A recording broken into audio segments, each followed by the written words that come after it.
नमस्कार साथियों, स्वागत है आपको अपने चैनल में। तो दोस्तों, जुड़ चुका हूं मैं आपके लिए यहाँ पर निष्ठा के कोर्स को लेकर के। तो यदि आप लोग दोस्तों यहाँ पर हर माह जो है आपको 2 कोर्स पूर्ण करने हैं और मार्च तक 12 कोर्स पूर्ण करने हैं। तो यदि आपका यहाँ पर आप सभी कमेंट करके कहेंगे कि आपके लिए मैं निष्ठा का प्रश्नोत्तरी बनाऊं, तो मैं आपके लिए जरूर यहाँ पर निष्ठा प्रश्नोत्तरी बना करके उपस्थित करूंगा। तो दोस्तों बताते चले, देखिए यहाँ पर कुल 40 प्रश्न आपको हमने इस वीडियो में दिया है, जिसमें से 20 प्रश्न ही आपके एग्जाम में आएंगे। लेकिन सभी का एग्जाम में अलग अलग क्वेश्चन होता है। लेकिन दोस्तों प्रश्न जो रहेगा उसका आंसर जो होगा सेम होगा, लेकिन इसका ऑप्शन सिर्फ ऊपर नीचे कर दिया जाता है और कोई बात नहीं है, बाकी यही आंसर रहेंगे। तो चलिए, पहला है पहले से मौजूद रुचि में क्या शामिल होता है। तो इसका सही आंसर क्या होगा? तो इसका सही आंसर है किसी चीज में अत्यधिक रुचि या विशेष लगाव। थर्ड नंबर आंसर है।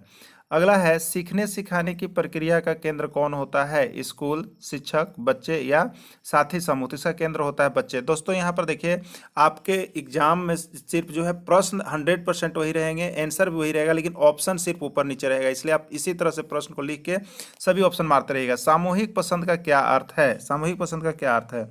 तो इसका सही आंसर है किसी विशेष परस्पर संवाद को प्राथमिकता देना, जैसे अकेले कार्य करना, साथी के साथ कार्य करना, बड़े छोटे समूह में कार्य करना। इसका सही आंसर जो है आपका 3 नंबर ऑप्शन यहाँ पर है। तो आप आंसर यहाँ पर नहीं, ऑप्शन नहीं देखिएगा, ठीक है। अगला है बच्चों की रुचि जानना, इसके अंतर्गत कौन सी रुचियाँ आती है? तो इसका सही आंसर होगा यहाँ पर कि पहले से मौजूद रुचि और संभावित रुचि के बारे में जानना इसका सही आंसर होगा। चलिए, नेक्स्ट क्वेश्चन है आपका यहाँ पर सीखने के अनुभव शुरू करने से पहले शिक्षक को क्या करना चाहिए? ठीक है, सीखने से अनुभव शुरू करने से पहले शिक्षक को क्या करना चाहिए? तो इसका सही आंसर है बच्चों की सीखने की आवश्यकताओं का पता लगाएं। चलिए, नेक्स्ट आपका हो जाएगा यहाँ पर कक्षा में 3 प्रकार के परस्पर संवाद कौन कौन से हैं? कक्षा में 3 प्रकार के परस्पर संवाद कौन कौन से हैं? तो इसका सही आंसर है साथियों के साथ परस्पर संवाद, बड़ों के साथ परस्पर संवाद और वस्तु या सामग्री के साथ परस्पर संवाद। अगला प्रश्न है बच्चों के अलग अलग सीखने के तरीके और सीखने की गति किसके फलस्वरूप होती है? सामाजिक, आर्थिक। तो इसका सही आंसर हो जाएगा यहाँ पर जानकारी ग्रहण करने, परिस्थिति की समीक्षा करने और निर्णय लेने के तरीके। अगला प्रश्न है बच्चों की आवश्यकता का अनुमान लगाने के कितने तरीके हैं? बच्चों की आवश्यकता के अनुमान लगाने के कितने तरीके हैं? तो इसका सही आंसर है 1, यानी 3 होगा ना। चलिए, अगला है बच्चों को सीखने के पूर्व ज्ञान अनुभव कैसे प्राप्त होते हैं? आपको बताना है। तो इसका सही आंसर है प्रतिदिन के अनुभव जिनका बच्चे सामना करते हैं। अगला प्रश्न है बच्चे बेहतर कब सीखते हैं? बच्चे बेहतर कब सीखते हैं? इसका सही आंसर है जब स्वयं करके सीखने में युक्त रहते हैं। अगला है सामग्री के साथ परस्पर संवाद का क्या अर्थ है? इसका सही आंसर है बच्चों का विभिन्न प्रकार के सीखने खेल सामग्री के साथ संलग्न होना। अगला प्रश्न है सीखना क्या है? तो इसका सही आंसर हो जाएगा आपका, यहाँ पर आप देखेंगे, एक सक्रिय, सहयोगपूर्ण और सामाजिक प्रक्रिया है।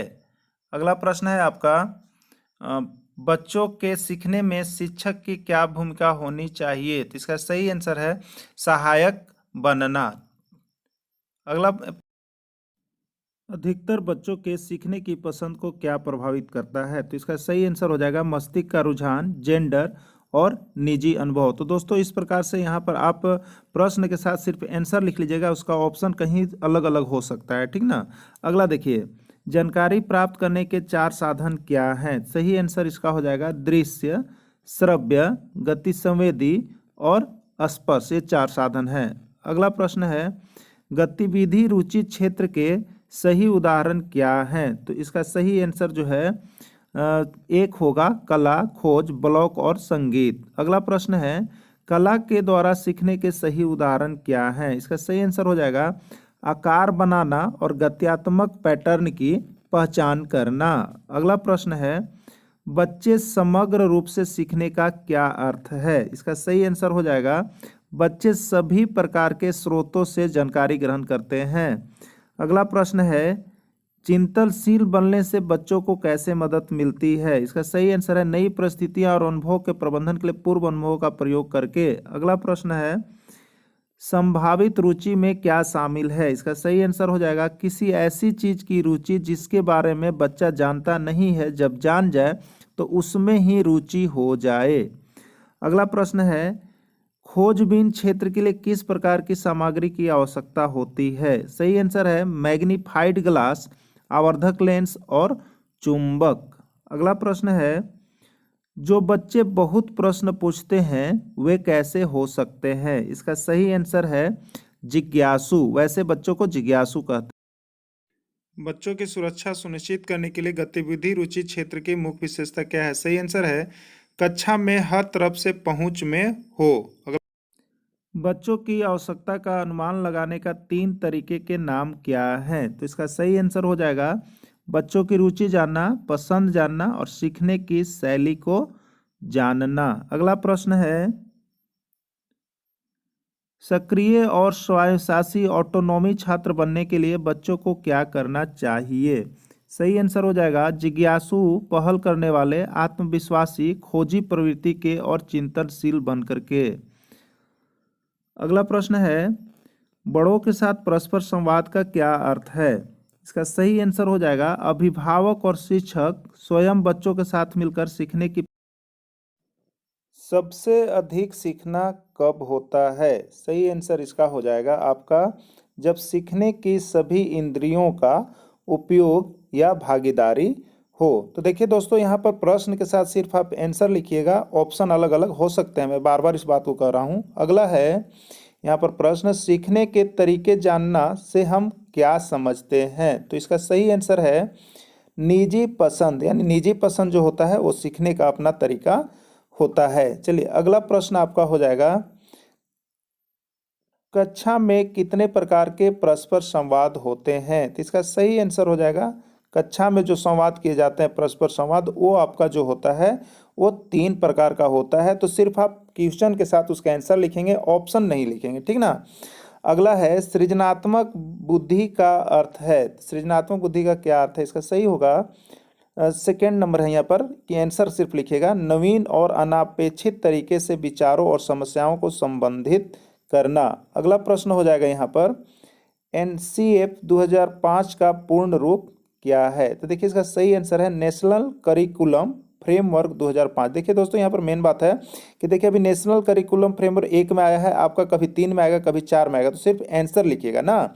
अगला देखिए, अगला यहाँ पर होगा, गतिविधि रुचि क्षेत्र का मुख्य उद्देश्य क्या है? तो इसका सही आंसर है अपनी पसंद की गतिविधि में खेलना और भाग लेना।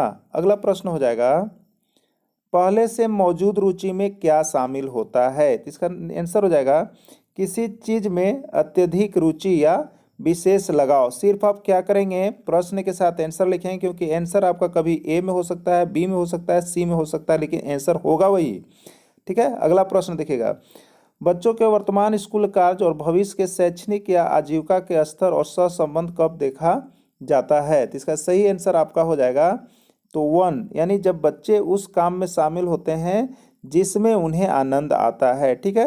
यानी ऑप्शन चेंज कर दिया जा रहा है आपके इस कोर्स में ना, तो किसी में 1 होगा, किसी में 4 होगा, लेकिन आंसर यही होगा।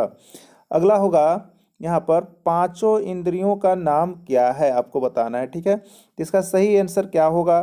तो देखिए 5 ज्ञान इंद्रिया में आँख, कान, नाक, जीभ, त्वचा होता है, जिसमें आँख देखने के लिए हो गया, नाक जीभ स्वाद के लिए हो गया, त्वचा स्पर्श के लिए, सूचना और सुनना, ठीक है, यही है इसका आंसर।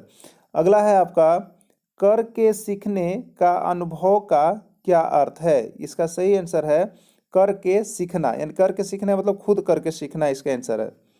अगला प्रश्न है, उच्च श्रेणी की बुद्धि वाले बच्चे का क्या अर्थ है? इसका सही आंसर हो जाएगा अवसर विविध प्रकार के सोचने वाला, यानी अक्सर विविध प्रकार के सोचने वाला। तो दोस्तों, सारे मॉड्यूल को जानने के लिए आप चैनल को सब्सक्राइब कर लीजिए, क्योंकि इस पर हम आपकी सारी बातों की जानकारी लेकर आते हैं। धन्यवाद।